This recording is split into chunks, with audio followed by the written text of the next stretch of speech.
Yes, Adrian, we just heard from the head of the commission, the debates commission, Michel Cormier. He just came into the media room. This is where all the media is watching the debate and then filing their stories.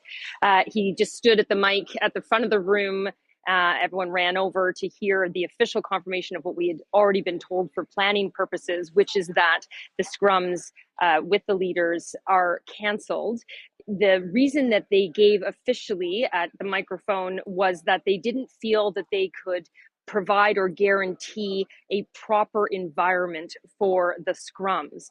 And this obviously comes on the heels of some unusual scrums last night and a situation last night that I know we've been reporting on, but also tension in the room and confrontations that were happening between journalists. And so once that started unraveling, we started to get word that this was what was going to happen. And of course, there was a scrambling to find out if it was true or not.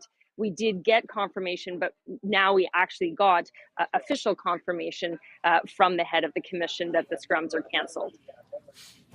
So, Karina, do you know what happens now at this point? I mean, will there be an attempt by some parties to have scrums somewhere? What's the plan?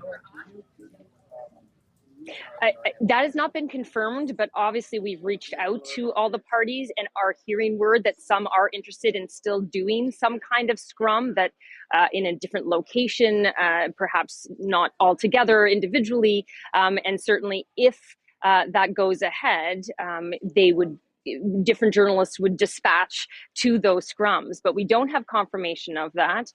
It's a fairly just last minute decision.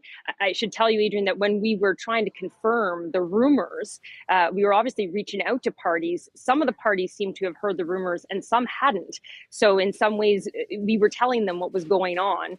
So they now have to scramble and see, can they find a location and figure that all out at this late hour. And so we need to figure out, and they need to figure out whether that can happen logistically. But if it does, for sure, journalists will go and ask questions and bring that to our viewers when we can.